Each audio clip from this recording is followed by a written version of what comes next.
The camera slowly pans across a bustling downtown street corner, the sound of traffic and hurried footsteps creating an urban symphony of indifference.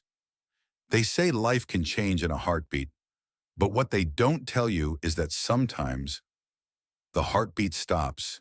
In a world where strangers are just obstacles between you and your destination, where compassion is a luxury most can't afford, where the wealthy die alone despite their billions, and the struggling barely survive despite their strength. Sometimes salvation comes from the most unexpected places. Sometimes the person who saves your life is the one you'd never notice. And sometimes what begins as 30 seconds of human decency becomes a story that will break your heart, restore your faith, and remind you that heroes don't wear capes, they wear coveralls and calloused hands. A well-dressed woman collapses on the sidewalk, clutching her chest. Dozens of people flow around her like water around a stone, their faces buried in phones, their minds consumed by their own problems. A weathered pickup truck pulls to the curb. A man in work clothes jumps out, leaving his engine running, kneeling beside the fallen woman as the camera slowly zooms in on his determined face. This is that story. Fade to black. The alarm clock's piercing shriek cut through the pre-dawn darkness of the small apartment above Mitchell's auto repair at exactly 5:30 a.m., just as it had every weekday for the past 3 years. David Mitchell's calloused hand shot out from beneath the threadbare comforter, silencing the noise before it could wake Sophie in the adjoining room. In the gray light filtering through curtains that had seen better days, he could make out the familiar shapes of their modest home's secondhand furniture, arranged with military precision, a stack of medical bills on the kitchen counter that seemed to grow taller each week, and the refrigerator covered in Sophie's colorful drawings that somehow made their cramped quarters feel like home.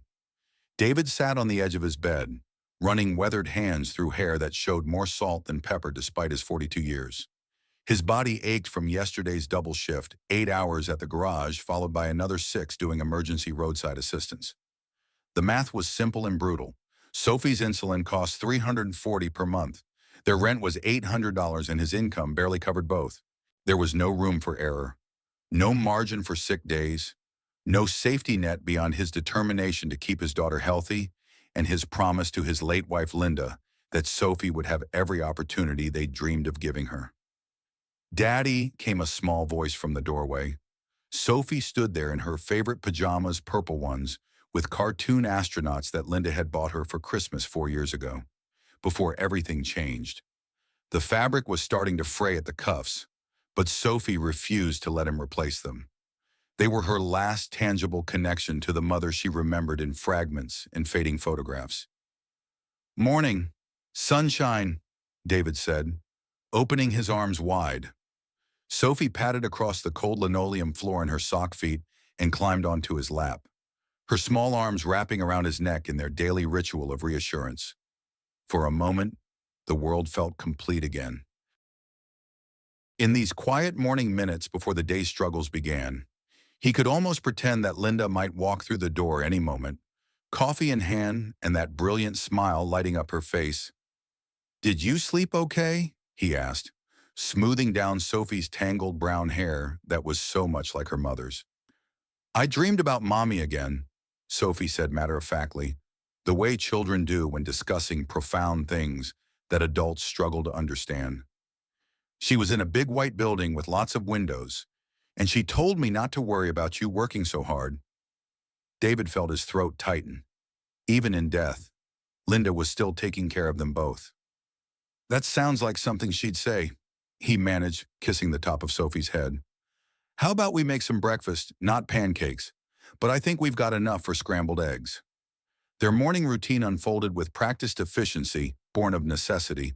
David prepared a simple breakfast while Sophie got dressed for school, their conversation flowing easily despite the early hour. She chattered about her upcoming science project on the human circulatory system, how her teacher, Mrs. Patterson, had complimented her essay about community helpers, and whether they could afford to get tickets to the planetarium for her upcoming birthday. "We'll see about the planetarium," David said, the same response he gave to most of Sophie's requests these days.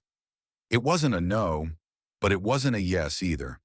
It was the careful answer of a parent who'd learned to navigate between hope and harsh reality. As they shared their eggs at the small kitchen table, the same table where Linda had told him she was pregnant 11 years ago, where they'd celebrated Sophie's first words, where they'd held each other and cried after the doctors delivered the terminal diagnosis. David watched his daughter's animated face and marveled at her resilience. She'd been only 7 when Linda lost her battle with lung cancer, yet she'd adapted with a grace that humbled him daily. The Warren family photo tucked in his wallet seemed to pulse with memory as he reached for his coffee. In it, Linda cradled newborn Sophie while David looked on with the stunned expression of a new father. Linda's eyes sparkled with joy and mischief, her auburn hair falling in waves around her shoulders. The photo was creased and fading now, handled too often by fingers that missed what could never be replaced. "Daddy, you're doing that thing again," Sophie said gently, her small hand covering his larger one on the table. "What thing?" "The sad thinking thing. Your face gets all wrinkled up." David forced a smile. "Sorry, sweetheart. Just thinking about the day ahead." After walking Sophie to Riverside Elementary, a routine he cherished despite it making him late for work more often than not, David caught the city bus to downtown Austin, where he'd recently started picking up emergency roadside calls to supplement his garage income. The work wasn't glamorous, but it paid $50 per call, and some days he could manage 3 or 4 calls between his regular shop duties. Austin's downtown core was a world away from their neighborhood glass towers reaching toward the sky, manicured corporate plazas, and luxury cars that cost more than David made in 5 years. He felt the weight of economic disparity every time he ventured into this part of the city, but emergency breakdowns didn't discriminate by zip code, and desperate times called for swallowing pride. The call came in at 2:47 p.m. Vehicle breakdown, Whitmore Tower, downtown, customer willing to pay premium for immediate service. David loaded his mobile toolkit into the back of his 20-year-old pickup truck and headed toward the gleaming 50-story tower that dominated Austin's skyline. Whitmore Properties was one of the largest real estate development companies in Texas, and their headquarters was a monument to success that made David feel like an ant approaching a mountain. He was still 3 blocks away when he saw her. The woman was impeccably dressed in what David's untrained eye recognized as expensive clothes, a tailored navy suit, elegant heels, and a briefcase that probably cost more than his monthly rent. She was walking briskly toward the Whitmore Tower entrance when she suddenly stopped, her hand going to her chest. David watched from his truck as she stumbled, her briefcase falling to the sidewalk with a sharp crack. Other pedestrians flowed around her like water around a stone, their faces buried in phones, their minds focused on their own destinations. The woman tried to steady herself against a lamppost, but her legs buckled and she collapsed onto the concrete. Without conscious thought, David pulled his truck to the curb and jumped out, leaving the engine running and the hazard lights flashing. He'd taken CPR training when Sophie was born. Linda had insisted on it and refreshed his certification every 2 years at the local fire station. He'd never imagined he'd need to use it on a stranger in the middle of downtown Austin. "Ma'am, can you hear me?" David said, kneeling beside the fallen woman. She was conscious but gray-faced, her breathing shallow and rapid. Sweat beaded on her forehead despite the cool October afternoon. "Can't breathe," she gasped, her hand still clutched to her chest. "Feels like elephant sitting on my chest." Classic heart attack symptoms. David's training kicked in with the clarity that comes from muscle memory and repeated practice. "I'm going to help you," he said calmly, already reaching for his phone to dial 911. "My name is David. What's yours?" "Eleanor," she whispered. "Eleanor Whitmore." The name should have meant something to him. The building behind them bore her family name, but David was focused entirely on keeping her conscious and calm while they waited for paramedics. He loosened her collar, checked her pulse, and positioned her as comfortably as possible on the unforgiving sidewalk. "Eleanor, I need you to stay with me," David said as her eyes began to flutter closed. "Tell me about your day. What were you doing before this happened? Board meeting? she managed.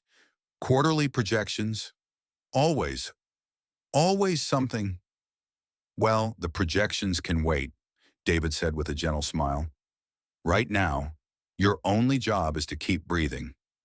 As they waited, David noticed her jewelry specifically, a distinctive antique ring on her right hand. His breath caught. The ring was identical to the one Linda had worn, a delicate gold band with a small emerald that had belonged to Linda's grandmother. Linda had worn it every day until the cancer treatments made her fingers too swollen. And then she'd given it to David to save for Sophie when she was older. The coincidence was so startling that for a moment, David wondered if he was dreaming. The paramedics arrived within 6 minutes an eternity when someone's life hangs in the balance, but remarkably fast for downtown Austin traffic. David stepped back as they took over, providing them with Eleanor's name and a clear summary of her symptoms and the timeline of events. "You did good," the lead paramedic told David as they loaded Eleanor onto the stretcher. "Quick thinking and staying calm probably saved her life." As the ambulance pulled away, sirens wailing, David stood on the sidewalk holding Eleanor's briefcase and staring at the spot where she'd collapsed. Around him, the city resumed its normal pace as if nothing had happened. But something had happened, something that felt significant in a way he couldn't quite articulate. He delivered the briefcase to the security desk at Whitmore Tower, explaining what had occurred. The security guard, a kind-faced man named Frank, thanked him profusely and promised to ensure Eleanor received her belongings when she was able. "You're a good man," Frank said, shaking David's hand. "Not many people would stop these days." David drove home that evening with the image of Eleanor's face etched in his memory, not just her medical distress, but something in her eyes during those few moments of lucidity. Loneliness, perhaps, or fear that went deeper than the immediate physical crisis.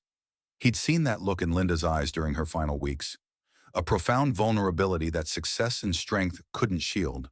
At home, Sophie was waiting with her homework spread across their small kitchen table and 1,000 questions about his day.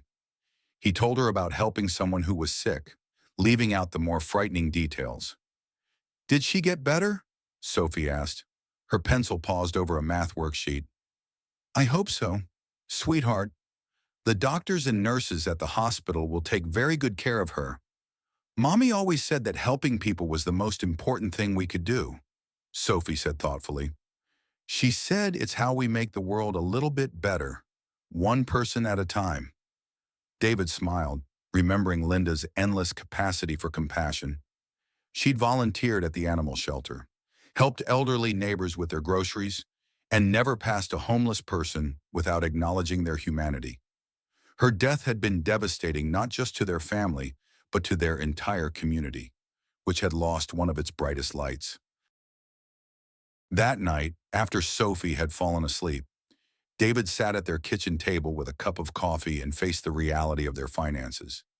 The bills were spread before him like an accusation rent: utilities, groceries, Sophie's insulin, the minimum payments on credit cards that had helped them survive the worst months after Linda's death. He would move numbers around, robbing Peter to pay Paul, making calculations that never quite added up the way he hoped. But tonight, his mind kept drifting to Eleanor Whitmore and that antique ring that was so hauntingly similar to Linda's. He didn't believe in signs or cosmic coincidences, but he couldn't shake the feeling that their encounter meant something more than random chance. He pulled out his laptop, a refurbished model from 2018 that ran slowly but functioned, and searched for news about Eleanor Whitmore. What he found surprised him. Despite her obvious wealth and business success, most of the articles focused on her professional achievements rather than personal life. She was described as brilliant but private, successful but solitary. Recent photos showed her at corporate events and charity galas, always impeccably dressed but somehow isolated even in crowds. David closed the laptop and looked around their small apartment. Despite their financial struggles, their home was filled with something Eleanor's wealth apparently couldn't buy: love, warmth, and the daily evidence of people who cared for each other. Sophie's artwork on the refrigerator, the Afghan Linda had crocheted draped over their secondhand couch, the way their modest space felt like sanctuary rather than poverty. As he prepared for bed, David found himself hoping that Eleanor was recovering well, that she had family to comfort her during what must be a frightening experience. He had no way of knowing that at that very moment, Eleanor Whitmore was lying awake in a private hospital room, thinking about the stranger who had saved her life and wondering why his simple kindness had affected her more profoundly than any business achievement or financial success she'd ever experienced.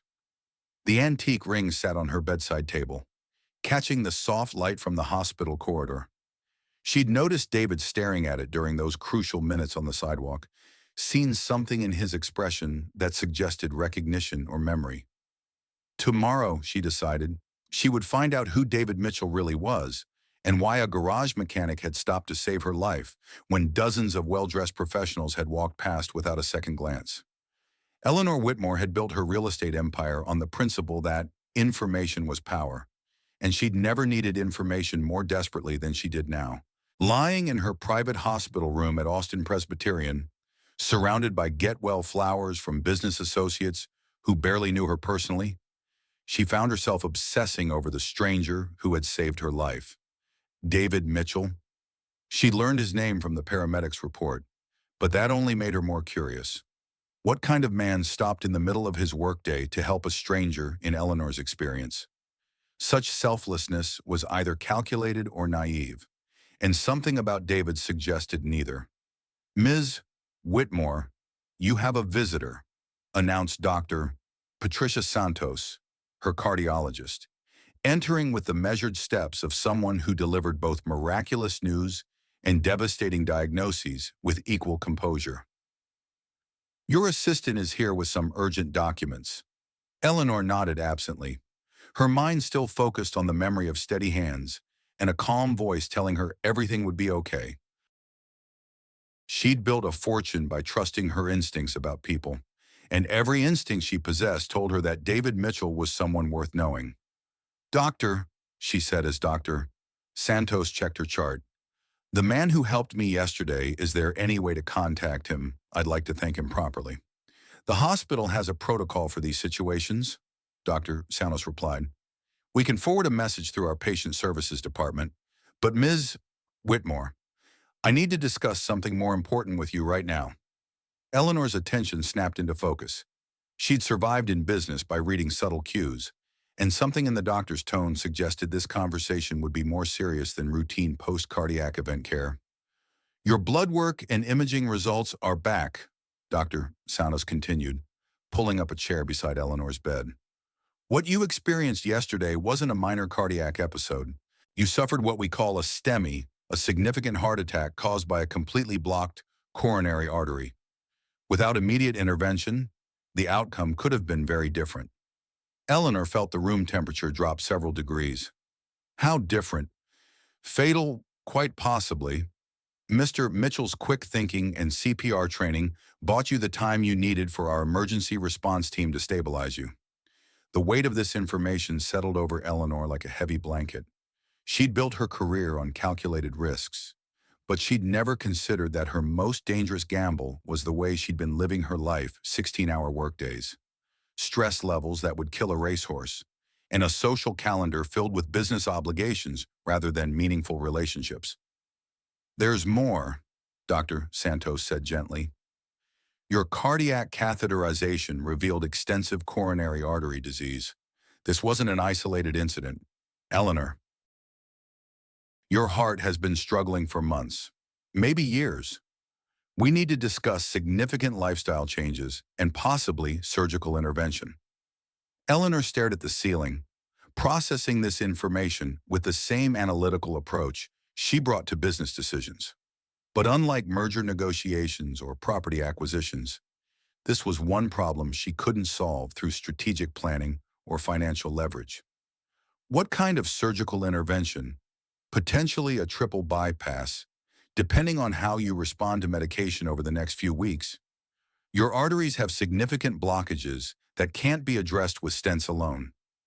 The phrase triple bypass hit Eleanor like a physical blow. She was 58 years old, at the height of her professional influence, and suddenly facing the possibility that her body might not be able to sustain the life she'd built. "I need to make some phone calls," Eleanor said finally. "And doctor, I want you to help me find David Mitchell. I don't care about hospital protocols. That man saved my life, and I need to thank him properly." After Dr. Santos left, Eleanor reached for her phone and dialed a number she knew by heart. "Marcus, it's Eleanor," she said when her head of security answered. "I need you to find someone for me. David Mitchell, probably in his 40s, drives a pickup truck, no CPR. He was downtown yesterday around 2:45 p.m. when I had my incident." "Already on it," Marcus Rivera replied. He'd been Eleanor's head of security for 8 years and had anticipated this request. "David Mitchell, age 42, owns Mitchell's Auto Repair on East Riverside. Widowed, one daughter age 10, clean record, pays his taxes, active in his daughter's school." Eleanor felt something shift in her chest, not the dangerous tightness of another cardiac episode, but an emotional response she hadn't felt in years. A widowed father running his own business, probably struggling to make ends meet, yet he'd still stopped to help a stranger. "What else?" she asked. "Financial records show he's current on all obligations, but there's no margin for error," Marcus continued. "Medical bills from his wife's cancer treatment, basic living expenses, childcare costs. He's making it work, but just barely. Works double shifts, takes emergency roadside calls to supplement his garage income." Eleanor closed her eyes, remembering her own childhood. Her father had built Whitmore Properties through sheer determination and 18-hour workdays, often at the expense of family time. She'd grown up privileged but emotionally distant from the man who'd provided everything except his presence. The idea of a father working multiple jobs just to keep his daughter fed and housed while still maintaining the moral character to help strangers struck her as both heartbreaking and inspiring. "I want to meet him," she said finally. "Arrange it." "Eleanor," Marcus said carefully, "perhaps it would be better to send a representative. A nice thank you note. Maybe a gift card to a nice restaurant." "No." Eleanor's voice carried the authority that had built a business empire. "This isn't about corporate gratitude or public relations. This is personal. This man saved my life when he could have walked past like everyone else did. I need to look him in the eye and thank him properly." 3 hours later, Marcus called back with an address and a plan. David would be at his garage until 6. Then he'd pick up his daughter from the after-school program at Riverside Elementary. Eleanor could intercept him at either location, though Marcus strongly recommended the garage for privacy. Eleanor discharged herself from the hospital against Dr. Santos's recommendations, promising to return for her follow-up appointment in 2 days. She'd spent less than 24 hours as a patient, but the experience had fundamentally altered her perspective on what constituted an emergency worthy of her attention. Mitchell's Auto Repair occupied a modest building on East Riverside Drive, squeezed between a laundromat and a Mexican restaurant that advertised authentic tacos in both English and Spanish. Eleanor's driver hesitated before parking her Tesla in front of the garage, clearly concerned about the neighborhood. But Eleanor barely noticed her surroundings. She was focused entirely on the man she could see through the open bay door, bent over the engine of an older Ford sedan. David looked up as she approached, recognition dawning slowly across his face. He was wearing coveralls with Mitchell's Auto Repair embroidered on the chest, his hands stained with motor oil, his hair mussed from working under a car hood. He looked nothing like the executives and board members who typically occupied Eleanor's daily schedule. Yet something about his presence commanded respect. "Ms. Whitmore," he said, straightening up and wiping his hands on a shop rag. How are you feeling? Are you okay to be out of the hospital?" "I'm better, thanks to you," Eleanor replied, surprised by how nervous she felt. She'd negotiated billion-dollar deals without breaking a sweat, but something about David's genuine concern made her feel vulnerable in a way that had nothing to do with her cardiac condition. "I brought your briefcase to your building security desk," David said. "I hope that was okay. I didn't want to leave it on the sidewalk." "That was very thoughtful," Eleanor said, touched by his consideration for details that most people would have overlooked in the chaos of a medical emergency. "David, I came here because I needed to thank you properly. What you did yesterday, the doctors told me you saved my life. David shifted uncomfortably, clearly unused to such direct praise. I just did what anyone would do. But that's not true, Eleanor said gently. Dozens of people walked past me yesterday. You're the only one who stopped. She reached into her purse and withdrew an envelope, not the typical corporate communication typed by assistants, but a handwritten letter she'd composed herself during her sleepless night in the hospital. This is for you, she said, offering him the envelope. But before you open it, I want you to know that finding you has been one of the most important things I've ever done. David accepted the envelope with the same careful attention he'd shown her briefcase, his calloused fingers gentle with the expensive paper. As he read, Eleanor watched his face, noting the way his eyes widened slightly, then narrowed with what looked like discomfort. The letter contained a check for $75,000, enough to pay off his wife's medical debt and provide security for Sophie's future. But Eleanor had also learned enough about David Mitchell to know that his pride might be as strong as his compassion. This is very generous, David said quietly, but I can't accept this. Eleanor had anticipated this response. The amount represented pocket change to her, but life-changing money to David. Yet she could see in his expression that he was genuinely struggling with the offer. David, you saved my life. That's not something that can be repaid with words alone.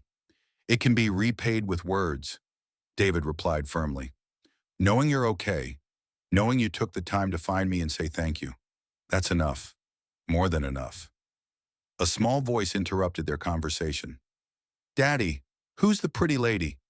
Eleanor turned to see a girl with David's eyes and what must have been her mother's delicate features approaching from the back of the garage. She was carrying a school backpack and had the confident posture of a child who felt safe in her father's workplace. Sophie, this is Ms. Whitmore, David said. She's the person I helped yesterday. Sophie's face brightened with understanding.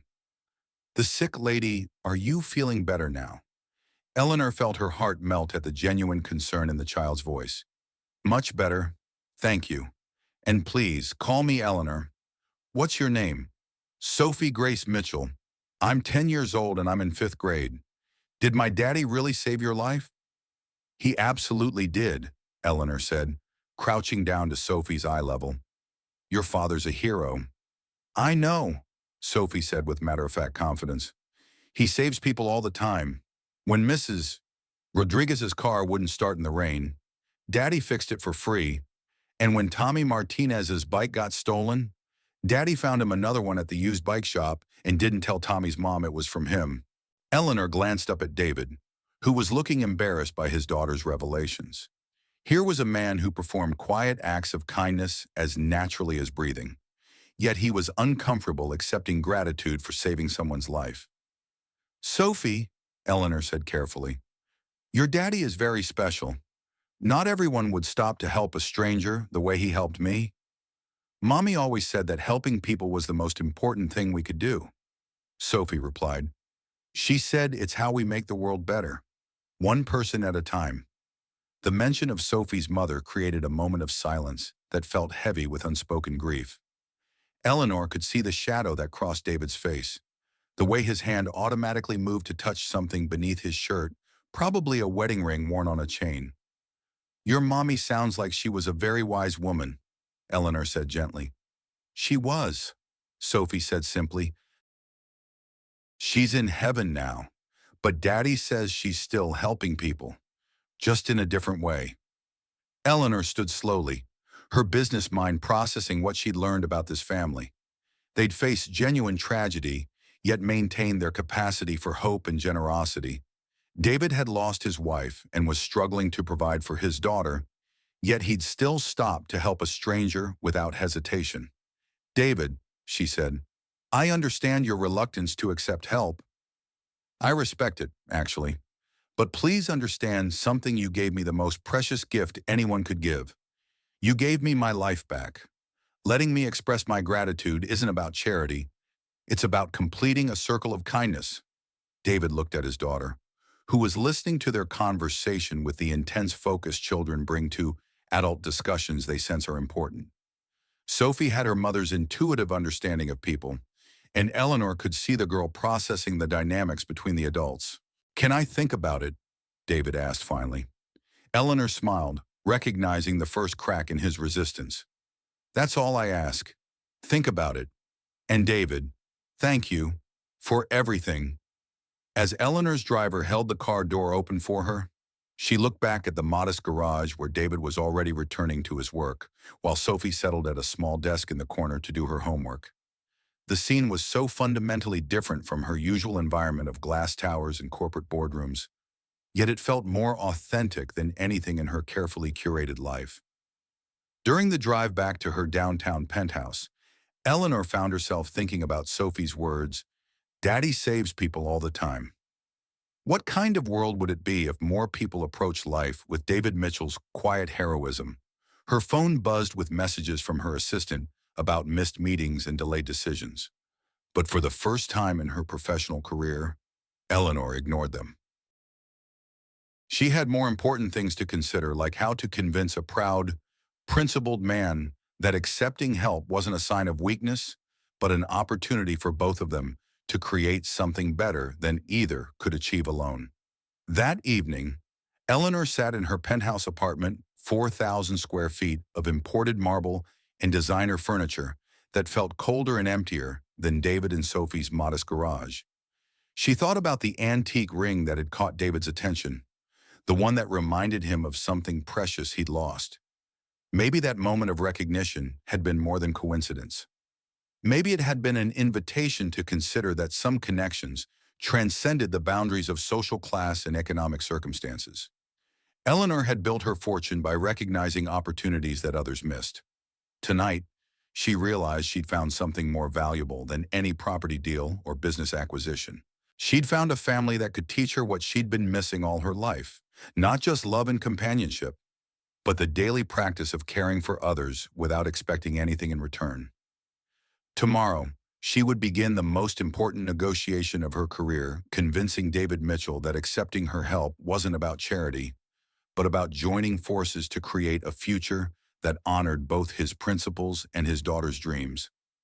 David spent a sleepless night staring at Eleanor's letter, the check lying on his kitchen table like a roadmap to a future he'd never dared to imagine. $75,000 would eliminate Linda's medical debt, provide a cushion for Sophie's diabetes management, and maybe, just maybe, allow him to stop working double shifts and actually be present for his daughter's childhood. But every time he reached for the check, Linda's voice seemed to whisper in his memory, "Pride goeth before a fall, but dignity is something no one can take from you." At 6 a.m., Sophie padded into the kitchen to find him still sitting there, the letter spread before him like evidence of some crime he couldn't name. "Daddy, did you sleep in your chair?" Sophie asked, concerned. She'd inherited her mother's ability to read his moods, and she could see the conflict written across his face. "Just thinking, sweetheart," David said, quickly folding the letter. "How about some pancakes this morning? We've got time before school." Sophie's eyes lit up. Pancakes were a weekend treat, not a Wednesday morning luxury. But as David mixed the batter, she noticed he kept glancing at the folded paper on the counter. "Is that letter from the pretty lady Eleanor?" David paused, the whisk halfway through the batter. "Yes, it is. What did she say?" How do you explain adult concepts of pride, charity, and dignity to a 10-year-old David, settled for the simplest truth? "She wants to thank me for helping her yesterday." "That's nice," Sophie said, already moving on to more important matters. "Can I have chocolate chips in my pancakes?" As they shared breakfast, David watched his daughter's animated discussion of her science project and felt the weight of responsibility that had defined his life since Linda's death. Every decision he made affected Sophie's future, her opportunities, her understanding of how the world worked. Was accepting Eleanor's help teaching her that kindness should be rewarded, or that pride was less important than practical needs? At 8:30, after dropping Sophie at school, David made a decision that surprised even himself. Instead of heading to the garage, he drove to Whitmore Tower, The building's lobby was a monument to success, marble floors that reflected the morning light, abstract art that probably cost more than his annual income, and a reception desk staffed by people who looked like they'd stepped out of a fashion magazine. David felt profoundly out of place in his work clothes and steel-toed boots, but the security guard from yesterday, Frank, recognized him immediately. "Mr. Mitchell, good to see you again. How's Ms. Whitmore doing?" "She's recovering," David said. "Is there any way I could speak with her? I know she's probably busy, but—" "Let me call up to her office," Frank said, reaching for his phone. "She left specific instructions that if you ever came by, you were to be sent up immediately." The elevator ride to the 47th floor gave David time to second-guess his decision. What was he doing here? He had no business in this world of corporate power and financial influence. But something about Eleanor's directness yesterday, her willingness to kneel on a dirty sidewalk to have a genuine conversation, made him believe she might understand his dilemma. Eleanor's office was exactly what he'd expected: floor-to-ceiling windows offering a panoramic view of Austin, furniture that belonged in a museum, and the kind of organized efficiency that spoke of someone who controlled every detail of her environment. But what surprised him was Eleanor herself, sitting behind her massive desk, wearing a simple sweater instead of yesterday's business armor, looking somehow more human and approachable. "David," she said, standing immediately when her assistant announced him. "I'm so glad you came. Please, sit down. Can I get you coffee, water?" "Coffee would be great," David said, accepting her offer more to buy himself time than because he needed caffeine. As Eleanor's assistant poured coffee from an elegant service, David noticed that Eleanor looked tired, the kind of exhaustion that came from emotional stress rather than physical exertion. Her hands trembled slightly as she lifted her cup, and he realized that yesterday's cardiac event had affected her more profoundly than her composed demeanor suggested. "I've been thinking about your letter," David said once they were alone. "About your offer." And David pulled the check from his shirt pocket, placing it carefully on the polished surface of her desk. "I can't accept this. Eleanor, not like this."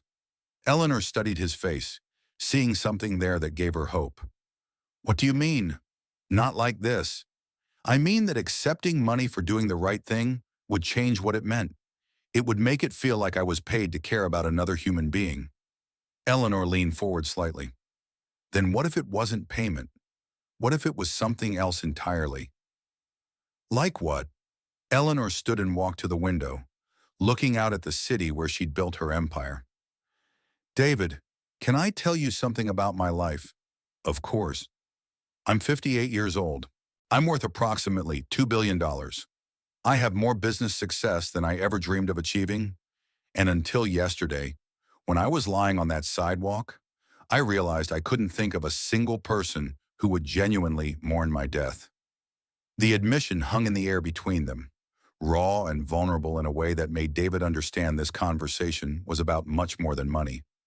"That's not true," David said quietly. "Isn't it?" Eleanor turned back to face him. "I have employees who depend on me, business associates who profit from our relationships, charities that benefit from my donations.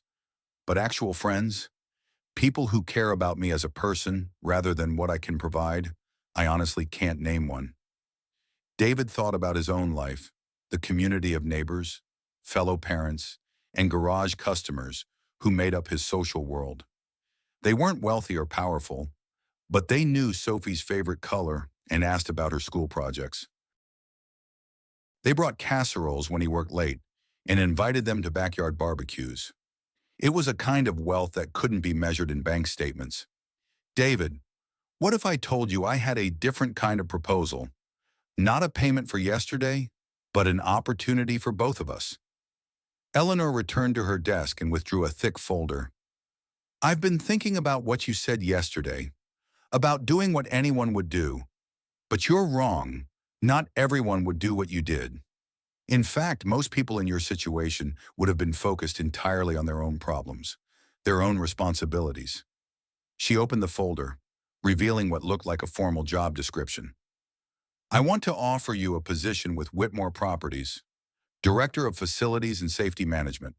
It's a real position with real responsibilities overseeing maintenance, safety protocols, and building operations across our entire portfolio of properties.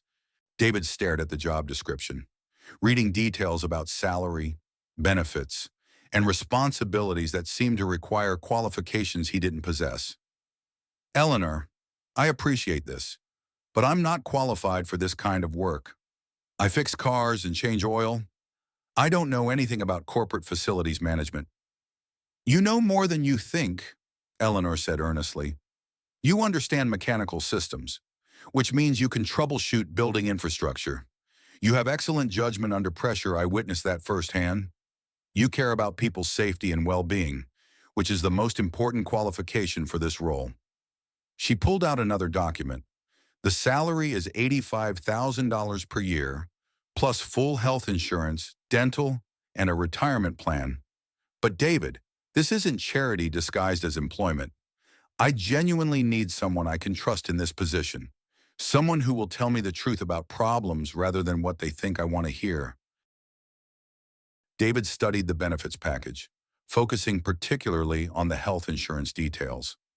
Comprehensive coverage for pre-existing conditions, prescription drug benefits, even dental care for dependents. The insurance alone was worth more than he currently made in 6 months. Why? He asked finally. Why go to all this trouble for someone you barely know? Eleanor was quiet for a moment, choosing her words carefully. Because yesterday, when I was scared and vulnerable, you treated me like a person who mattered, not like a business opportunity or a networking contact. You saw someone who needed help, and you helped. In my world, that kind of genuine compassion is rarer than you might imagine. She paused and then continued with visible emotion. And because I've realized that building a successful business isn't the same as building a meaningful life, you have something I've been missing: authentic relationships, a sense of purpose that goes beyond profit margins. Maybe we can help each other. David looked at the job offer again, this time seeing it not as charity, but as Eleanor had framed it, an opportunity for both of them to create something better than either could achieve alone. What about Sophie? He asked. My current schedule works because I can pick her up from school.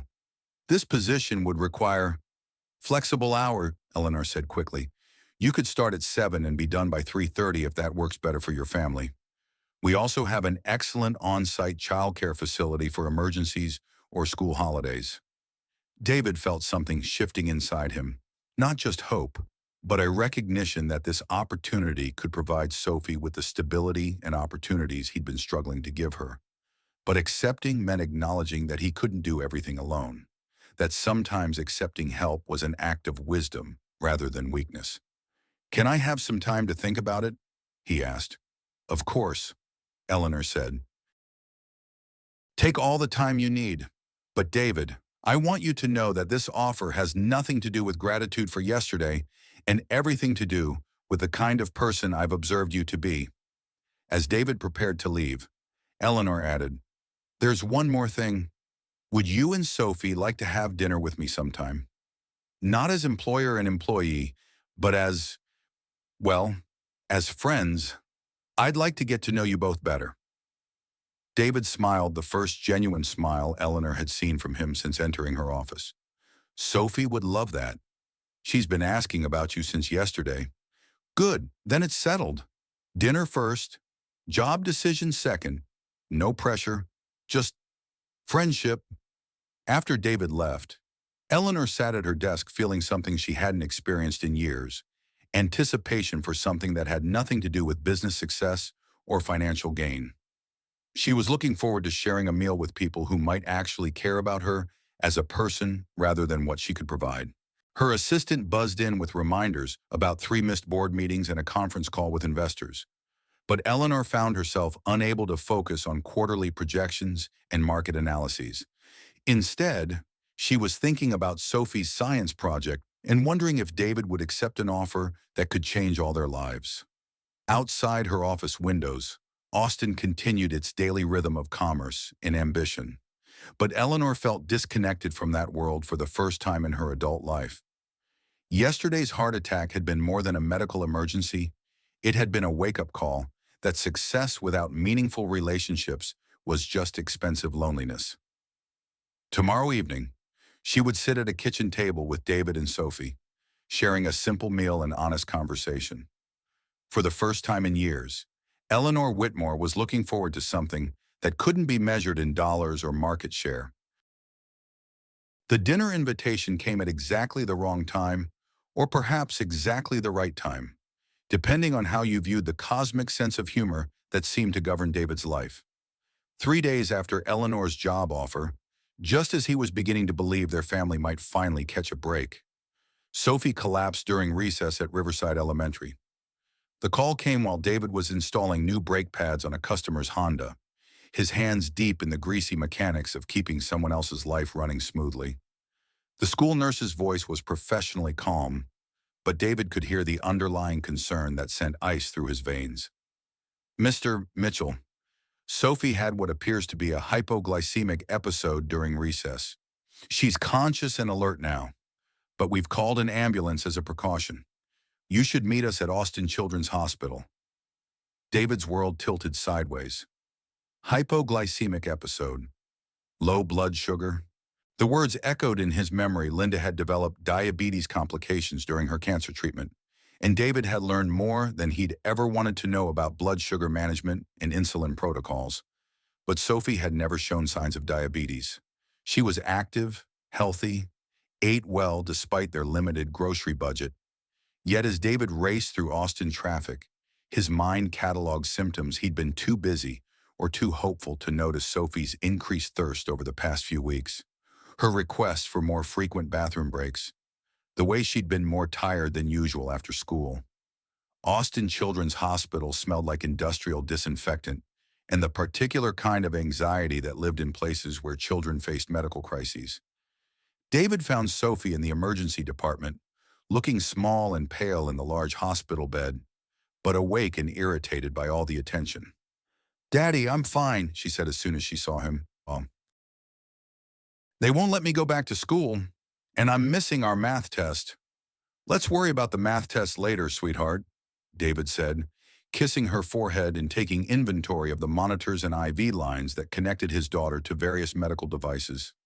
"How are you feeling now?" "Hungry and tired, and everyone keeps asking me the same questions." Dr. Jennifer Walsh, the pediatric endocrinologist, appeared with the kind of gentle authority that David associated with medical professionals who specialized in delivering life-changing news to families. She was younger than David had expected, with kind eyes and the sort of competent manner that immediately inspired confidence. "Mr. Mitchell, I'm Dr. Walsh. I've been running some tests on Sophie, and I'd like to discuss the results with you." They moved to a small consultation room while a nurse stayed with Sophie, and David felt the familiar weight of medical fear settling on his shoulders. He'd spent too many hours in similar rooms during Linda's illness, learning to read the subtle cues that distinguished routine follow-ups from conversations that would fundamentally alter their lives. "Sophie has type 1 diabetes, Dr. Walsh said without preamble, understanding that anxious parents needed clear information delivered quickly. "Her blood sugar was dangerously low when she arrived, but we've stabilized her. This is a condition she'll need to manage for the rest of her life, but with proper care, she can live normally and do everything other kids do." David felt the room spin slightly. Type 1 diabetes, insulin dependence, daily blood sugar monitoring, the same condition that had complicated Linda's cancer treatment and added thousands of dollars to their medical bills. "How long has she had it?" David asked. "Probably several weeks, maybe months." Type 1 diabetes can develop gradually, and children are remarkably good at adapting to symptoms until they reach a crisis point. Dr. Walsh explained the basics: daily insulin injections, blood sugar monitoring, carbohydrate counting, regular medical supervision. As she spoke, David's mind automatically calculated costs: insulin at $300 plus per month, testing supplies, medical equipment, doctor visits, emergency situations like today. "What about insurance?" David asked, though he dreaded the answer. That's something we'll need to discuss with the hospital's financial counselor, Dr. Walsh said carefully. Type 1 diabetes is considered a chronic condition requiring ongoing medical management. The good news is that modern treatments are very effective. The challenging news is that they're expensive. After Dr.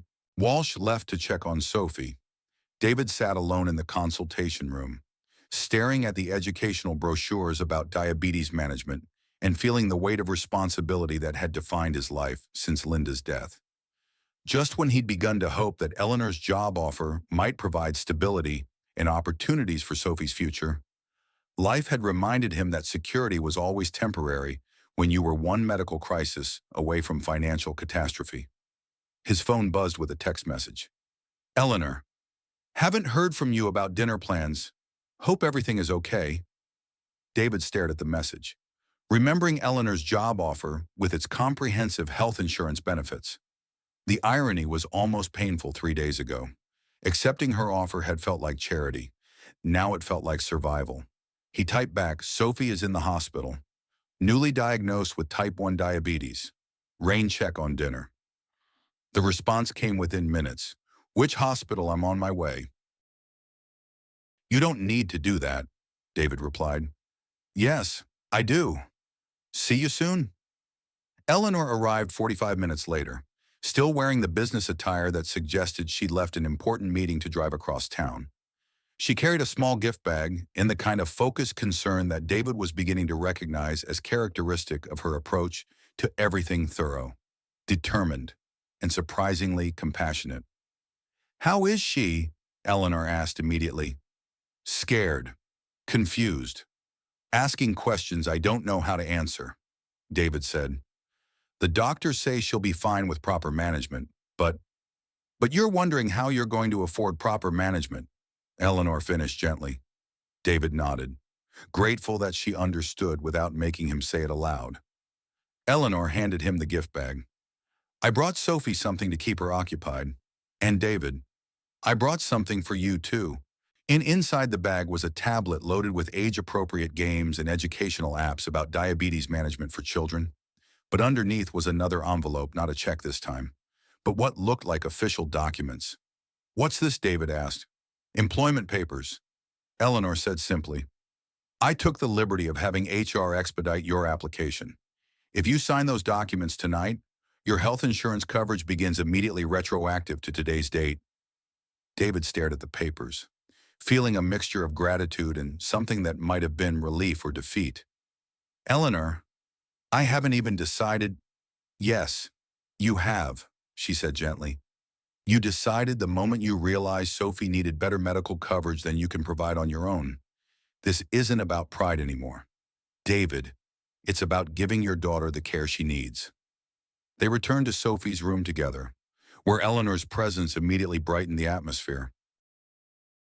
She asked Sophie about school, her favorite subjects, her science project about the circulatory system, which seemed almost prophetic given recent events. Did you know, Eleanor said to Sophie, that people with diabetes can do absolutely anything they want? There are Olympic athletes, astronauts, doctors, and teachers who have diabetes. It just means you have to pay a little more attention to taking care of yourself. Like taking medicine every day, Sophie asked. Exactly like that, and checking your blood sugar to make sure your body has what it needs. David watched Eleanor interact with his daughter, noting how naturally she spoke to Sophie, not talking down to her, but treating her like an intelligent person capable of understanding her new reality. There was something almost maternal in Eleanor's manner, despite her lack of experience with children. That evening, after Sophie had been admitted for overnight observation and was sleeping peacefully, David and Eleanor sat in the hospital cafeteria, sharing terrible coffee and honest conversation. I need to ask you something, David said finally. Why are you doing this? Really, not the polite answer, but the truth. Eleanor was quiet for a long moment, stirring her coffee absently. Do you want the simple answer or the complicated one? The true one. Yesterday's heart attack wasn't my first cardiac event, Eleanor said quietly. I've been having chest pains for months, ignoring symptoms, telling myself it was just stress. I've built my entire life around the idea that I don't need anyone, that independence equals strength. She looked up at David, her eyes reflecting the fluorescent lights of the nearly empty cafeteria. But when I was lying on that sidewalk, scared and vulnerable, you didn't see a successful businesswoman or a potential networking opportunity. You saw someone who needed help, and you helped. No calculation, no expectation of reward. Eleanor paused and then continued with visible emotion. I've realized that all my success means nothing if I don't have anyone to share it with. Anyone who cares about me as a person rather than what I can provide. You and Sophie, you've shown me what I've been missing. We're not your charity project, David said carefully. No, you're not, Eleanor agreed. You're my opportunity to finally build something that matters more than profit margins, a real family, chosen rather than inherited. David signed the employment papers that night, not because he'd overcome his pride, but because he'd finally understood that sometimes accepting help was the strongest thing you could do for the people you loved. 3 days later, Sophie came home from the hospital with a comprehensive diabetes management plan, a backpack full of medical supplies, and a new understanding that some challenges in life required daily attention but didn't have to limit her dreams. Eleanor kept her dinner invitation, arriving at their apartment with groceries and a determination to learn how to cook a diabetic-friendly meal. The sight of one of Austin's most powerful businesswomen consulting Pinterest recipes for low-carb pasta dishes, while Sophie explained the proper technique for checking blood sugar, made David realize that their strange little family was already beginning to take shape. As they shared their first meal together, slightly burned chicken with perfectly steamed vegetables, Sophie looked around the table and made an observation that would prove prophetic. This feels like we're supposed to be together. Eleanor and David exchanged glances over Sophie's head, both recognizing the truth in a 10-year-old's simple assessment. Sometimes the most important connections in life weren't planned or predictable. They emerged from moments of crisis when people chose to care for each other, despite having every reason to walk away. 6 months into David's new position at Whitmore Properties, their unconventional family had found a rhythm that surprised everyone, especially Eleanor. She'd learned to check Sophie's blood sugar levels and could calculate carbohydrate counts for school lunches. David had transformed the company's facilities management with a combination of mechanical expertise and genuine concern for employee safety. And Sophie had adapted to her diabetes management with the resilience that seemed characteristic of children facing challenges adults found overwhelming. But success, David had learned, had a way of making you forget that life's most devastating surprises often came disguised as ordinary days. The emergency call came during the quarterly board meeting on a Tuesday morning in April. David was presenting his annual safety report, a comprehensive analysis of building maintenance issues, and proposed improvements across Whitmore's property portfolio, when his phone buzzed with a call from Riverside Elementary. He ignored it initially, focused on explaining why investing in upgraded HVAC systems would save money long-term while improving employee health outcomes. But when the phone buzzed again immediately, then a third time, David felt the familiar ice-cold fear that every parent knows. "Excuse me," he said to the room full of board members and executives. "I need to take this call. Mr. Mitchell, this is Principal Martinez at Riverside Elementary. Sophie is in the nurse's office. She's conscious and alert, but she's been vomiting and seems disoriented. We've checked her blood sugar, it's over 400. David's world contracted to a single point of focus. Blood sugar over 400 meant diabetic ketoacidosis, DKA, a potentially life-threatening complication that could develop rapidly in type 1 diabetics. "I'm on my way," David said, already moving toward the conference room door. "Call 911. Don't wait for me." Eleanor, who had been sitting at the head of the conference table, immediately stood. "What's wrong?" "Sophie, DKA, I have to go." Eleanor turned to the board members, her voice carrying the authority that had built a business empire. "This meeting is adjourned. Richard, handle the quarterly projections. I'll be available by phone for emergencies only." "Eleanor, you don't need to," David began. "Yes, I do," she said, already grabbing her purse and keys. "We go together." The drive to Austin Children's Hospital passed in a blur of city traffic and barely controlled panic. Eleanor drove while David called Dr. Walsh's office, trying to get through to someone who could meet them at the emergency department. His hands shook as he dialed, muscle memory from Linda's medical crises, making his body react to the familiar pattern of emergency calls and hospital visits. "Talk to me," Eleanor said, her voice steady despite the speed at which she was navigating downtown Austin traffic. "What exactly is DKA, diabetic ketoacidosis?" David explained, grateful for something concrete to focus on. "It happens when there's not enough insulin in Sophie's system. Her body starts breaking down fat for energy, which produces ketones. Too many ketones make her blood acidic." "Is it?" Eleanor couldn't finish the question. "It can be fatal if not treated quickly," David said honestly. "But we caught it early. Sophie knows her symptoms. She would have told the nurse as soon as she started feeling bad." They found Sophie in the pediatric emergency department, looking small and pale but awake. She was connected to an IV and various monitors. Her favorite stuffed animal, a purple unicorn named Dr. Sparkles, clutched against her chest. "Daddy," she said weakly when she saw them. "I threw up at school. It was really embarrassing." "Don't worry about being embarrassed, sweetheart," David said, kissing her forehead and taking her small hand in his. "How are you feeling now?" "Better. The medicine is helping." "Hi, Eleanor." "Hi, beautiful girl," Eleanor said, settling into the chair on the other side of Sophie's bed. "I brought you something."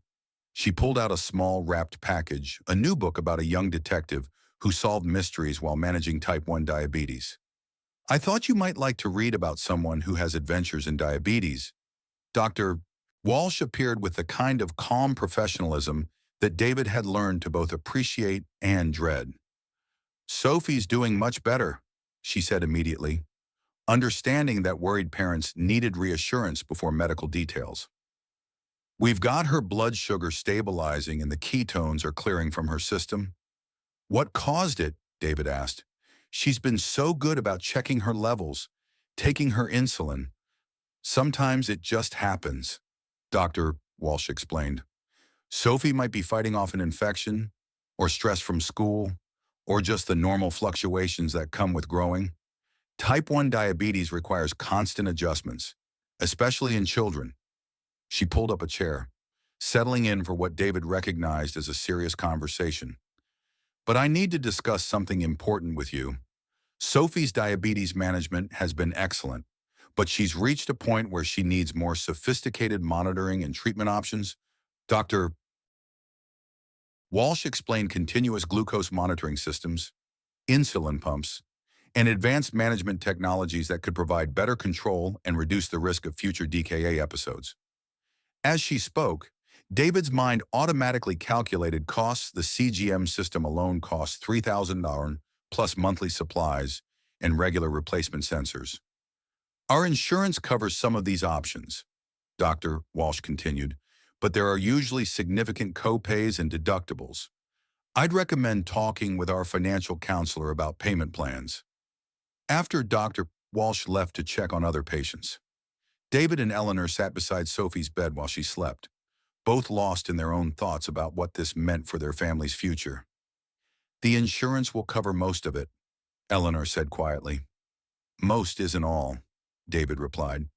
"And even with good insurance, the co-pays and deductibles for chronic conditions add up quickly." Eleanor turned to face him, her expression serious. "David, money isn't the issue here. Sophie's health is what matters." "Money is always the issue when you don't have enough of it," David said, more harshly than he'd intended. "You can't just wave a credit card and make medical problems disappear." "But I can," Eleanor said simply. "That's exactly what I can do.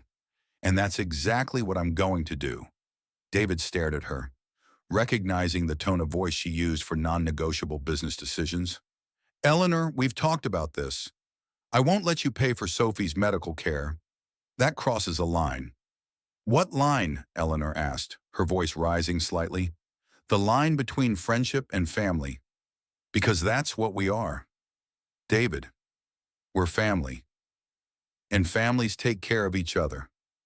Their conversation was interrupted by Sophie stirring in her hospital bed. Are you guys fighting about money? She asked sleepily. No, sweetheart, David said immediately. We're just discussing some medical stuff. Sophie studied both adults with the perceptive gaze that had always made her seem older than her years. Eleanor, are you worried about paying for my diabetes stuff? Not worried, Eleanor said gently. Just planning. Daddy, you know Eleanor has more money than we need. Right, like more money than anyone needs. And she loves us. So why is it bad if she wants to help? The question hung in the air between them, carrying the simple logic that children often brought to problems, adults complicated with pride and principle. It's not bad exactly, David said carefully. But I'm your daddy. It's my job to take care of you. But families help each other, Sophie said, unknowingly echoing Eleanor's earlier words. When Mrs. Rodriguez needed help with her rent, you helped her. When Tommy's family needed food after his dad lost his job, we shared our groceries. How is this different? David felt something shift inside him, not defeat, but recognition that his 10-year-old daughter understood something about love and family that his pride had been preventing him from seeing. It's not different, he said finally. I guess I've been so focused on being strong for you that I forgot that letting people help us is another kind of strength. Eleanor reached across Sophie's bed and took David's hand. We're going to get through this together. All of it. The medical stuff, the financial stuff, whatever comes next, together. That evening, as Sophie slept peacefully in her hospital room with her new continuous glucose monitor, providing real-time data about her blood sugar levels, David and Eleanor sat in the family lounge having the most honest conversation of their relationship. I need to tell you something, Eleanor said, about why this matters so much to me. Okay, I've never had a family. Not really. My parents were successful but distant. I built my career instead of relationships.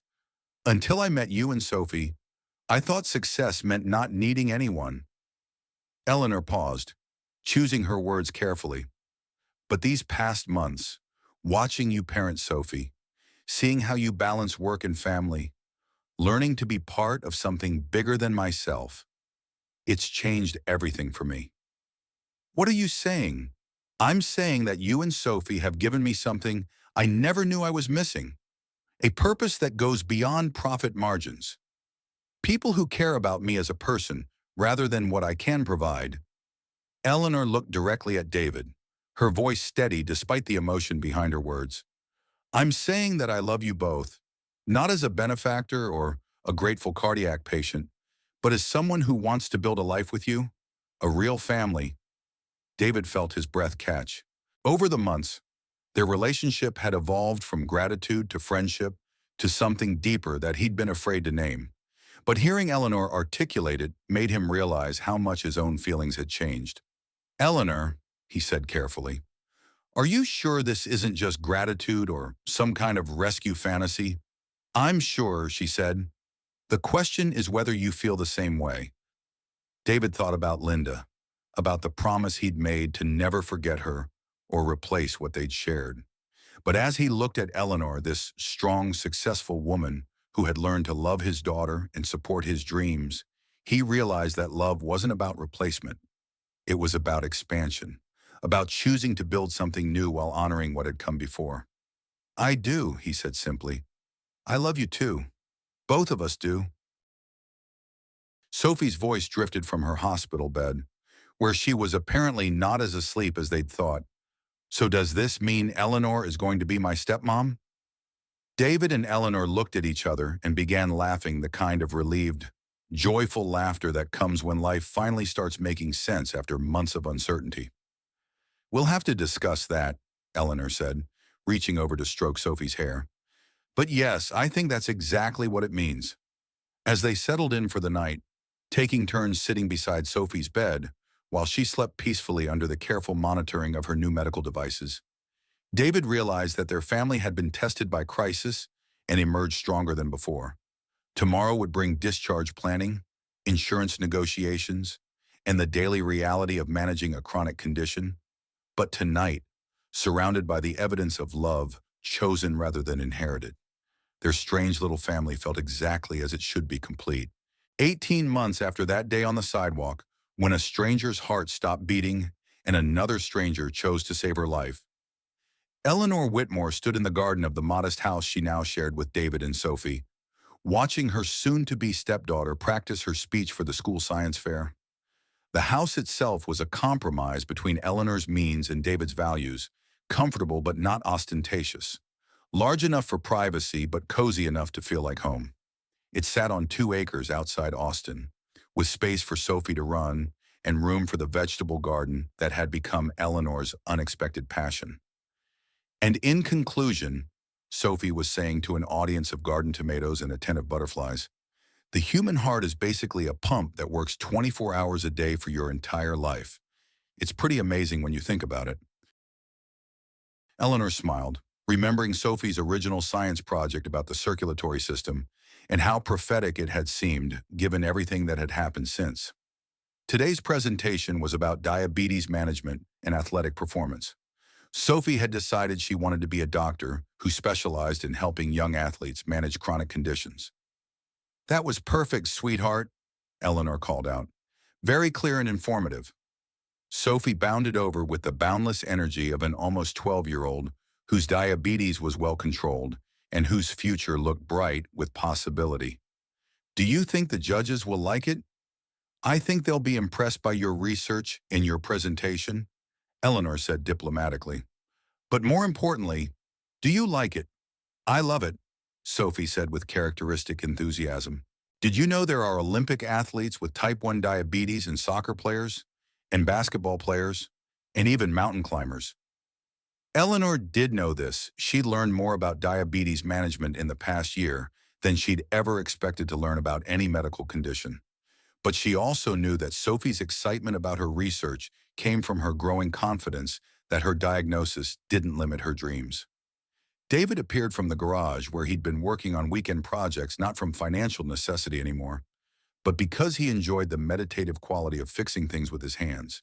He was wearing old jeans and a t-shirt that had seen better days, and Eleanor felt the familiar flutter of happiness that came from seeing this man she'd chosen to love, looking completely content. How's the speech coming along? David asked, kissing Eleanor's cheek and ruffling Sophie's hair. Perfect, as always, Eleanor said. She's going to do great at the science fair. Can we go get ice cream to celebrate my perfect speech? Sophie asked hopefully. After dinner, David said. And after you test your blood sugar. Sophie rolled her eyes with the dramatic flair of a preteen, but she was already heading inside to check her glucose levels.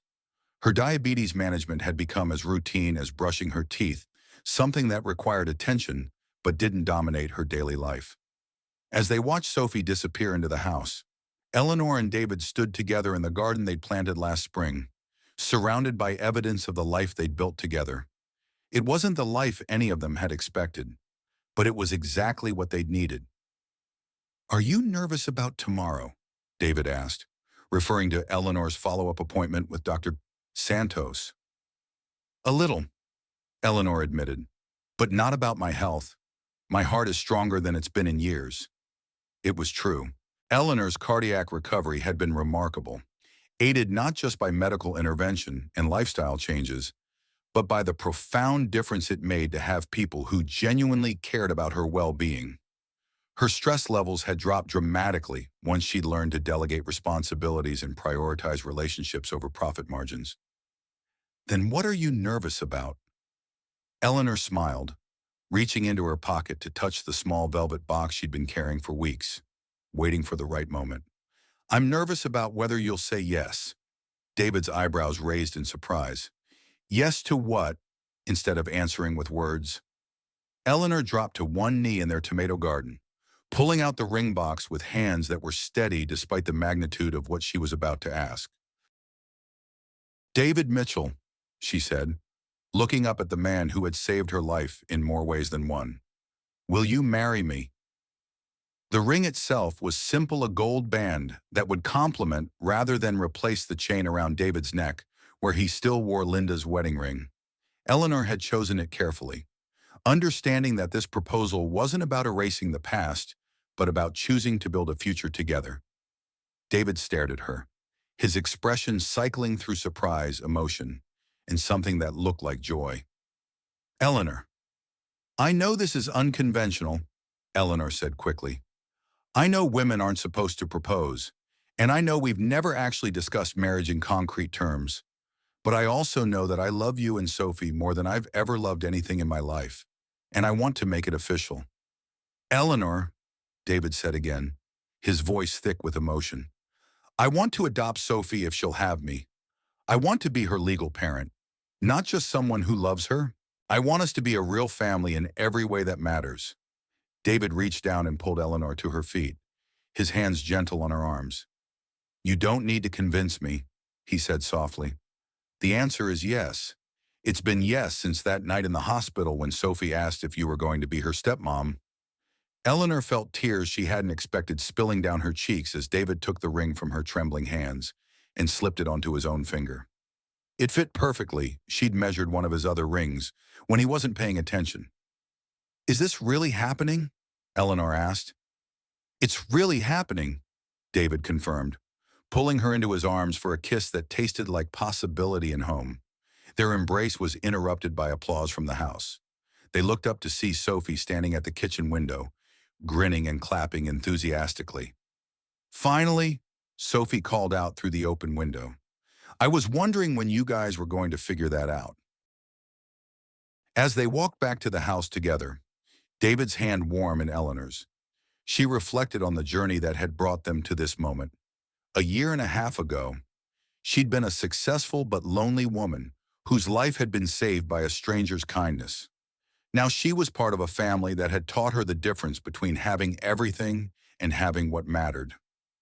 That evening, as they shared dinner and planned for Sophie's science fair and discussed wedding details with the enthusiasm of people who had waited long enough to appreciate happiness, Eleanor looked around their kitchen table and felt complete in a way she'd never experienced. Sophie, now officially their daughter in every way, but legal paperwork, which would be remedied as soon as the adoption papers were finalized, was explaining her latest theory about why chocolate should be considered a vegetable since cocoa beans grew on trees. David was listening with the patient attention of a father who had learned that 10-year-old logic often contained unexpected wisdom. And Eleanor was part of it all, not as an outsider looking in, but as someone who belonged.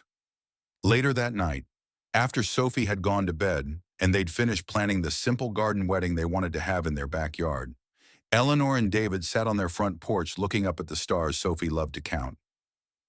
Do you ever think about that day? Eleanor asked. What would have happened if you'd walked past like everyone else? Sometimes, David said honestly, but not with regret, more like gratitude. Gratitude for whatever combination of circumstances and choices led us to each other, for Sophie's wisdom, for Linda's influence on the kind of man I became, for your willingness to see beyond social conventions and economic differences. Eleanor leaned against David's shoulder, feeling the steady rhythm of his heartbeat, the same hands that had kept hers beating when it had decided to stop. I used to think success meant not needing anyone, she said quietly. Now I know it means being needed by the right people. In the distance, they could hear the sounds of Austin continuing its nightly rhythm traffic. Music, the ordinary symphony of a city full of people pursuing their own dreams and challenges. But here on their porch, surrounded by the evidence of love chosen and families created through courage and compassion, everything felt exactly as it should be. The story that had begun with a stranger's heart attack on a busy sidewalk had become something neither of them could have imagined, proof that sometimes the most profound changes in life come not from grand gestures or dramatic events, but from simple human kindness and the willingness to help when help is needed most. Tomorrow would bring new challenges, new opportunities, and new ways to care for each other and their community. But tonight, David Mitchell held his future wife close, listened to his daughter's peaceful breathing through her open window, and felt grateful for the unexpected grace that had transformed them all from survivors into a thriving family built on love, second chances, and the enduring power of one person choosing to help another. 6 months later, on a perfect Saturday morning in October, they stood together in their garden surrounded by friends, neighbors, and colleagues who had become extended family. Sophie served as both flower girl and ring bearer, wearing a purple dress that matched Dr. Sparkle's and carrying herself with the poise of someone who understood she was playing an important role in creating something beautiful. Eleanor wore a simple cream-colored dress that brought out the color in her eyes, while David wore the same suit he'd worn to Linda's funeral, now pressed into service for a much happier occasion. When they exchanged vows promises, they had written themselves about choosing each other daily and building a life based on love rather than convenience. There wasn't a dry eye in their modest gathering. But the most memorable moment came when Sophie stepped forward during the ceremony and presented Eleanor with a hand-drawn adoption certificate declaring her "My Forever Mom" in purple crayon, decorated with hearts and stars. "I know this isn't the legal one," Sophie said seriously, "but I wanted you to have something from me while we wait for the official paperwork." As Eleanor hugged her new daughter and David wrapped his arms around both of them, the assembled guests erupted in applause that could probably be heard 3 counties away. The reception was held in their backyard, with tables arranged under string lights and paper lanterns that Sophie had helped hang. The food was catered by the Mexican restaurant down the street from David's old garage people who had become friends and wanted to be part of their celebration. Richard Chen gave a toast about how David had transformed Whitmore Properties company culture by treating every employee like family. Dr.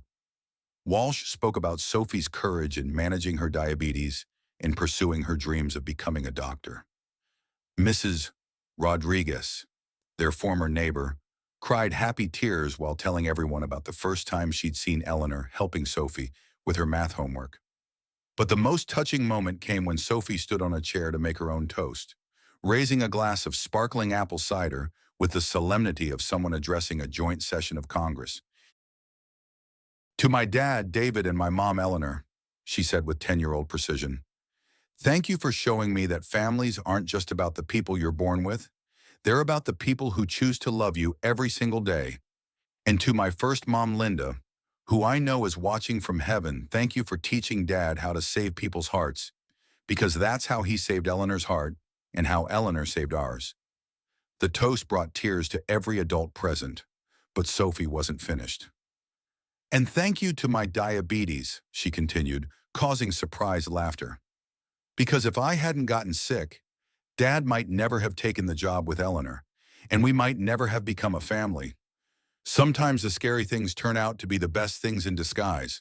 As the evening wound down and guests began to leave, Eleanor found herself standing in their kitchen washing dishes, while David dried them, a domestic routine that felt remarkably normal considering how extraordinary their journey had been. The new family portrait they'd had taken the week before sat on the counter, showing the three of them in their garden with Sophie between her parents, all of them wearing smiles that could power the entire state of Texas. "Any regrets?" David asked, hanging up the dish towel and turning to face his new wife. "Only one," Eleanor said, pulling him into her arms. "I wish we'd found each other sooner. But then we wouldn't have been ready for each other," David pointed out. "You needed to learn that success isn't about accumulating wealth, and I needed to learn that accepting help isn't a sign of weakness. And I needed to learn that having diabetes doesn't make me broken," Sophie added from the doorway, where she'd been listening with the shameless eavesdropping skills of all children. "Exactly," Eleanor said, reaching out to include Sophie in their embrace. "We all needed to become the people we were meant to be before we could become the family we were meant to be." Later that night, after Sophie had fallen asleep in her new bedroom, decorated with posters of female scientists and a diabetes management chart that looked more like a work of art than a medical necessity, Eleanor and David sat in their living room, looking through the photos from their wedding day. "Look at this one," Eleanor said, pointing to a candid shot of Sophie explaining something to Dr. Walsh with animated hand gestures. She's going to be an amazing doctor someday. She's already amazing, David said. Did you hear her talking to Dr. Walsh about her science fair project? She wants to develop better glucose monitoring technology for kids. Eleanor smiled, remembering Sophie's presentation at the science fair the previous spring. She'd won first place in the biology category and had been invited to present her research at a regional competition. But more importantly, she'd inspired 3 other students with diabetes to participate in science activities they'd previously avoided. She gets that from you, Eleanor said. The desire to help people, to make things better. She gets it from Linda too, David said quietly. And now she'll get some of it from you. The determination, the refusal to accept limitations, the belief that problems exist to be solved. Eleanor looked around their living room, comfortable furniture that Sophie had helped choose, family photos that included pictures of Linda alongside newer ones of their expanding family. Sophie's artwork displayed with the same pride Eleanor had once reserved for her business achievements. I used to think my legacy would be the buildings I developed or the companies I built, Eleanor said thoughtfully. Now I realize it's going to be the young woman we're raising together. Everything she becomes, every life she touches as a doctor, every time she helps someone, that's going to be our real legacy. David nodded, understanding exactly what she meant. Linda used to say that the most important thing we could do was raise Sophie to be someone who made the world a little better just by being in it. I think we're doing that, Eleanor said softly. I know we are. As they prepared for bed in the master bedroom, they now shared a space that had been carefully decorated to honor David's past. While embracing their future together, Eleanor reflected on how completely her life had changed since that day on the sidewalk. She still ran Whitmore Properties, but with a management style that prioritized employee welfare alongside profit margins. She'd implemented on-site childcare, flexible scheduling for parents, and comprehensive health benefits that covered chronic conditions without bankrupting families. The company was more profitable than ever, but more importantly, it had become the kind of workplace where people felt valued as human beings rather than just productive units. David had been promoted to VP of Operations, a role that utilized both his mechanical expertise and his natural leadership abilities. He'd developed safety protocols that had become industry standards and had been invited to speak at conferences about balancing efficiency with employee welfare.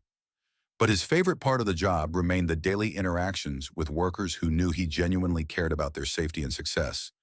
And Sophie was thriving in ways that went far beyond medical management. Her diabetes was well controlled, but more importantly, she learned that having a chronic condition didn't define her limitations. It simply added another dimension to her problem-solving skills. She volunteered at diabetes camps during summers, mentored younger children who were newly diagnosed, and had already begun researching colleges with strong pre-med programs. As Eleanor drifted off to sleep beside the man who had saved her life in every way that mattered, she thought about the antique ring that had started it all, the ring that had reminded David of his late wife and had somehow served as a bridge between past and future, loss and love, ending and beginning. The ring now sat in Sophie's jewelry box, waiting for the day when she would be old enough to understand its significance and carry forward the legacy of love it represented. But tonight, it was simply one more piece of evidence that some connections transcended the boundaries of time, circumstance, and even death itself. 5 years later, on a warm spring evening in Austin, Dr. Sophie Mitchell Whitmore stood at the podium of the University Medical Center, delivering the keynote address at a diabetes research symposium. At 19, she was the youngest speaker ever invited to address the annual conference, but her research on continuous glucose monitoring in adolescent athletes had revolutionized treatment protocols for young people with type 1 diabetes. In the audience, David and Eleanor sat in the front row, their faces glowing with pride as their daughter discussed her work with the confidence of someone who had never allowed limitations to define her possibilities. When I was first diagnosed with diabetes at age 10, Sophie was saying, I thought it meant I couldn't pursue my dreams of becoming a doctor. I'm here tonight to tell you that chronic conditions don't prevent us from achieving our goals. They just teach us to be more creative about reaching them.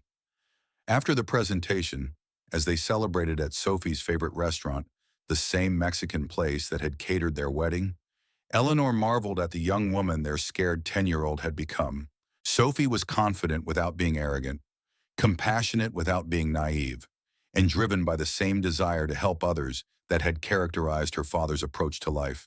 I'm proud of you, Eleanor told Sophie over dessert, not just for tonight, but for who you've become. I'm proud of all of us, Sophie replied, looking around the table at her parents. We've built something pretty amazing together. David raised his glass of water. He'd never been much of a drinker, and Eleanor had learned to appreciate simple pleasures in a toast. To families that choose each other, second chances, and the power of helping strangers. To hearts that stop and hands that save them, Eleanor added, remembering that day on the sidewalk that had started everything. To love that multiplies instead of divides, Sophie concluded, and to the best family anyone could ask for. On as they clinked glasses in the warm glow of the restaurant's lights, surrounded by the comfortable noise of other families sharing their own celebrations and sorrows, Eleanor felt the deep satisfaction that came from a life well lived. She'd built a fortune, but more importantly, she'd built a family. She'd achieved success, but more importantly, she'd learned what success actually meant. The story that had begun with a stranger's heart attack on a busy downtown street had become a testament to the transformative power of simple human kindness. It had taught them all that the most important victories in life weren't measured in profit margins or professional achievements, but in the daily choice to care for each other, to help when help was needed, and to build something beautiful together from the raw materials of love, loss, and the courage to begin again. And in a few weeks, when Sophie graduated summa cum laude from medical school, she would carry forward the legacy they'd built together, a legacy that proved that sometimes the most extraordinary lives begin with the most ordinary act of one person choosing to help another. No questions asked, no reward expected, just the simple recognition that we're all connected and we all deserve to be saved. The camera slowly pulls back from the family celebration, showing David, Eleanor, and Sophie through the warm glow of restaurant windows, their laughter mixing with the sounds of the bustling city outside. 5 years ago, a struggling single father made a choice that took 30 seconds and changed 3 lives forever. He didn't know that stopping to help a stranger would cost him his pride, challenge everything he believed about accepting help, and force him to redefine what it meant to be strong. He didn't know that saving one woman's heart would heal his own broken one, or that his daughter's medical crisis would become the bridge between 2 very different worlds. Eleanor Whitmore gained a family she never knew she needed. David Mitchell found love he thought he'd lost forever. And Sophie. She learned that the scariest moments in life often become doorways to the most beautiful ones. But perhaps the real miracle wasn't the CPR that restarted a heart, or the job that changed their circumstances, or even the love that bloomed between 2 unlikely souls. Perhaps it was the simple recognition that we're all just strangers on a sidewalk until someone chooses to see us, to stop, to care. The screen fades to black with the soft sound of a heartbeat.